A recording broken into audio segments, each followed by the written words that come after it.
Throt, why did you jam a piece of warpstone in your eye? Oh, and you just ate some more right there. Oh, he is a hungry boy. Hey guys, Dov here with Throt the Unclean, and today I'm up against Ordo del Saqueo, Spanish language content creator. Big shout out to him. We're going to be doing some more Skaven versus Sisters, of course. Hungry boy here.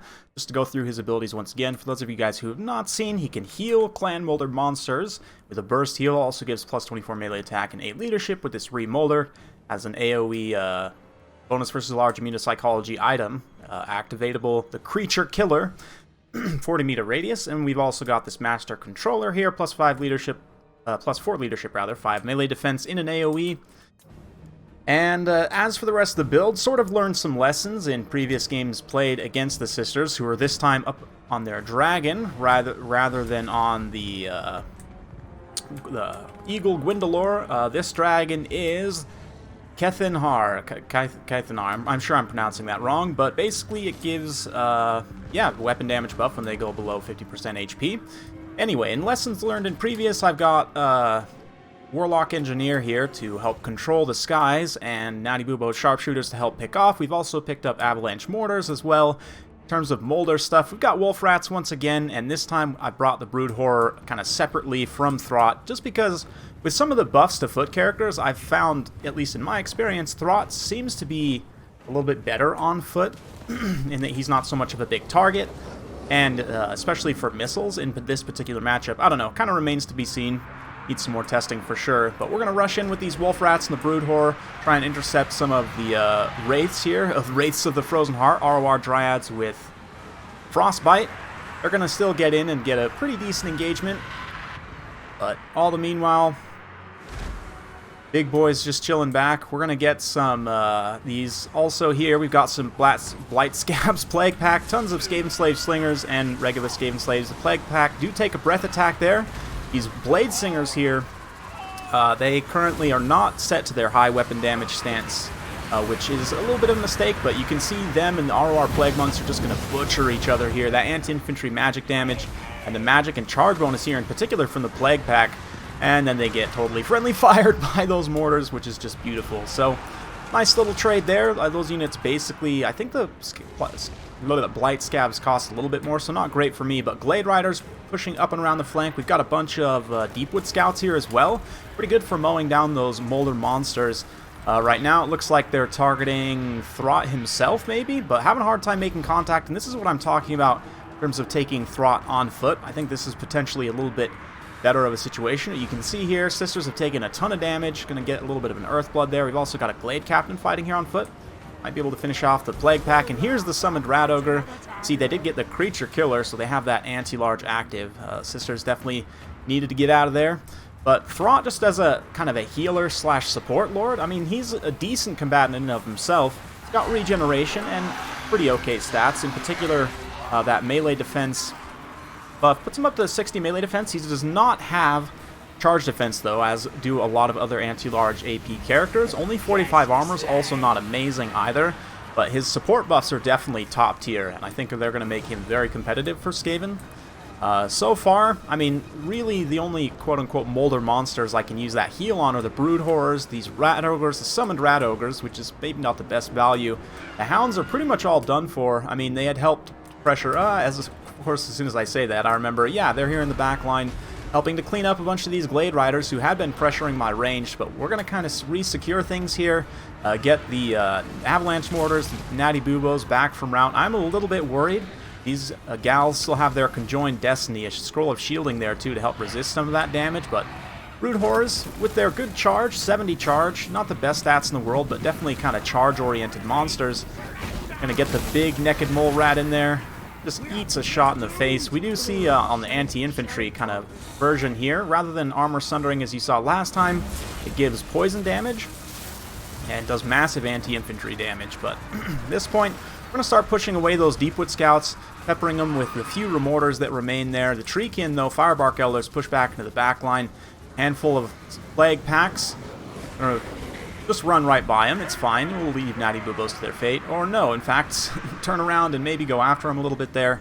See if we can't do some good armor-piercing damage, but Chunky Boy comes in, We're going to throw that Remoldered ability on the Brood Whore. It already has its own healing, but just to give it that extra burst heal to sustain in this fight also gives it more melee attack, of course, up to 66 melee attack, so it can make more consistent contact against the Sisters. Sisters do get their heal there, though. You can see the proc starts, and they have to wait 30 seconds, remember, for it to go off, but they are going to go up to their healing cap with that, absolutely, so things are still looking a little bit dicey for me. These Treekin are very healthy, the Glade Captain also kind of supporting, but all this range for me coming back, just even the Slingers, you know, it might not seem like much, but Blade Dragons only have 50 armor, so even with that physical resistance, they'll still take some damage over time. Poor Warlock Engineer is getting a little bit wrecked here. Throt, you can see, is not actually doing all that well against the Branch Wraith. He kind of has to run away here. Not the greatest combatant in the world. He's pretty decent, but really his support abilities are what you bring him for. And the healing, of course. Yeah. Sisters pulling back now at this point. Throt has quite a bit of healing cap space left as well, and that could be something that potentially comes into play in the late game.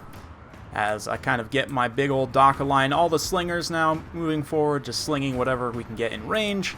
Really nice damage from the Avalanche Mortars, also coming down on those Deepwood Scouts. And there's that anti-infantry shot shooting into the blobs. Some summoned clan rats here. I totally forgot to mention. Got a Plague Priest just with the clan rat summons because, of course, we need some extra numbers always. Branch Buddy comes in, just lays a beat down on this Warlock Engineer. Absolutely brutal. I haven't got as many cinematics because this battle's been a little bit more all over the place, but pretty good shot right here. Throt just facing these burning trees. The Death Globes and Natty Boobos shooting in the background. We're going to get some more summoned clan rats to kind of saturate in here. Again, Throt, without that much armor, he will take decent damage from the Treekin with their increased weapon strength. But over time, the anti-large AP will start to tell against them for sure. So, Brood Horror comes back as well. He's got some healing cap space also, so he can get in here, get a good charge. Actually breaks the Treekin there. Sisters are at their healing cap. They've got their healing proc. Summon clan rats, or sorry, Storm Vermin actually. Storm Vermin, Sword and Shield have come in pretty clutch here. I haven't really highlighted them too much, but they were kind of the backbone of my formation. Finally going to get finished off here by the dragon. Not before they did quite a bit, allowing these mortars to fire up and over.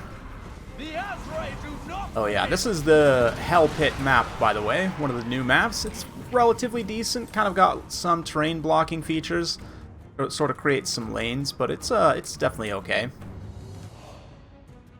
Got the Natty Boobo still plinking, and Throt here, I think he actually basically finished off all of the Treekin, more or less. Then him and his Plague Buddy turn on the Glade Captain. She doesn't have the best armor, weapon strength, a decent combatant overall, but kind of gets outclassed there. I guess Throt doesn't actually have that much more weapon strength. Just the Plague Priest also being involved in that fight does make a difference. Plague Priest gets a little overextended though. And the Sisters are going to come try and step on him. Immediately realize a horrible mistake has been made and try and run him back, but see what we can do. Naked Mole Rat, big old Brood Horror. Gets in here, gets some good attacks. The Poison also helps slow down the Sisters of Twilight. They also deal poison, of course, as all Glade Dragons do. Breath Attack comes in. Unfortunately, doesn't make the best contact on Throt. Say unfortunately. Fortunately for me, Creature Killer also active right now, so we got that bonus versus large, immune to psychology. So Throt shouldn't get terrified here. The Brood Horror also turns around, use that bonus versus large to help punch the Sisters, and at this point, finally, get a pretty decisive lead on the balance of power. Mortars running into melee. We got the Warlock Engineer in here as well. But it's all about Hungry Boy this time.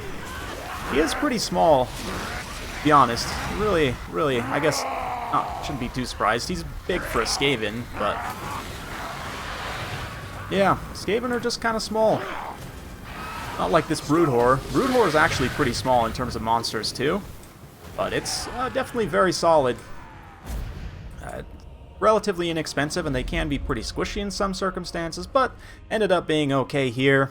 And love this new feature, of course, being able to see the value on these breakdowns.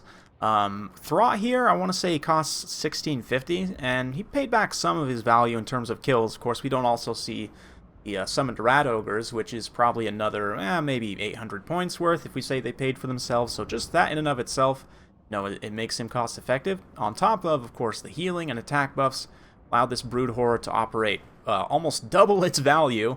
These guys are 1,100 points as it currently stands in the early access. And yeah, that was just definitely great support abilities there. Of course, Warlock Engineer doing some great controlling, or the Nadibubo Sharpshooters, who definitely paid for themselves 2,200 points worth of value. Same thing for these Avalanche Mortars, 13,000 damage and 2,100 value. They are both very expensive units, but definitely paid for themselves. Likewise, the one Hound kind of got immediately shreked by Deepwood Scouts and just routed immediately, the ones with poison. These other ones, though, with the AP actually got some pretty good damage value on Dryads. The magic and armor piercing means that up against like Treekin and Dryads, they actually hit pretty hard, kind of a nice soft counter.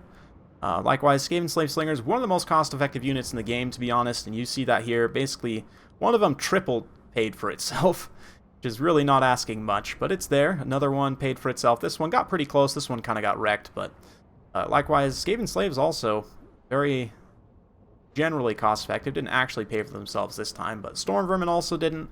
Neither did the Plague Packs, but that's just, you know, for fun. Basically, the Blade Singers definitely had a rough time, but Dryads all trading decently, basically more or less where they should be. Deepwood Scouts, the same thing. Blade Riders, also more or less the same. A little bit down on the Firebark Elders, but they're more meant as a defensive unit. Pretty close at the end of the day. Yeah, Sisters got a ton of damage in. Actually was very, very close. Honestly, if Throt had taken a few more shots there, could have definitely swung the other way, but we're just barely able to pull it out here. You know, kind of rallying the range contingent and having Throt just be able to sustain. That is one thing that he offers, is that obviously a lot of any of the other Skaven lords rather don't offer, is the ability to heal himself, right? So talking about Throt in general as a lord for the Skaven, his support abilities are going to make him very competitive, certainly.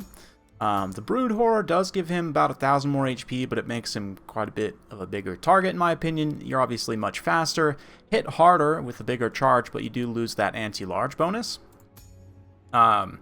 Yeah, the ability to summon Rat Ogres here. The Remoldered obviously is very strong. The summoning also in a faction which you're already probably going to be summoning quite a few Clan Rats in a given battle. Just that one more extra summon is quite nice. It's not super powerful. I mean, Rat Ogre, kind of a mid-tier unit in general, but pretty strong. And of course, this Creature Killer, Immune to Psychology, is always very, very good for low leadership factions like the Skaven, and Bonus versus Large is quite nice, really for anything. In particular for the Molder monsters, like if you have a Rat Ogre surrounding, you know, a single entity or something, but just in general, even throwing this on like Clan Rats, Skaven Slaves, whatever, they can punch up way above their weight class. So yeah, personally, from what I found, like I said, I think he's maybe a little bit better on foot. It needs some more experimentation. The Brood Horror could be very good if you have the micro for it, but they're not the most tanky monsters in the world. Less than 5,000 HP. Yeah, it's got regeneration, but he's got it already baseline, so it's not like with the Packmaster, where you actually don't have regeneration unless you take the Brood Horror, right? Remoldered, in terms of the best use case for this, I mean, obviously healing a Hell Pit or a Brood Horror, they have their own innate regeneration, but sometimes you may want to. The Mutant Rat Ogre, which I have not showed off here, but I will in a future video for sure. Healing this guy is also very strong. Gorich, same thing. Because they actually don't have their own innate healing abilities, unlike the Brood Horror and the Hell Pit. It's quite good for them. As far as healing Wolf Rats, I don't really know why you would ever want to do that. The Trickle Heal from the Skaven Chieftain is probably better for that particular purpose, but they're so flimsy and low leadership anyway that they're likely to just die off. Regular Rat Ogres, I mean, maybe. It's only an 800-point unit, though. Considering you only have 2 charges of this, you're probably going to want to be spending it on a more expensive unit if you have the ability to. But yeah, that's kind of Throt in a nutshell. He is definitely a hungry boy, going to be a very competitive lord for the Skaven. Probably still see some snitch occasionally. And, I mean, the Grey Seers are also pretty decent still. Skrulk also pretty decent still, but Throt, with his healing abilities, I think you'll definitely see a lot of. So yeah, hopefully you guys enjoyed this one. If you do like this sort of content, be sure to like, subscribe, hit that bell notification. Every time I upload a new video, you'll be notified. Thanks again, and we'll see you next time.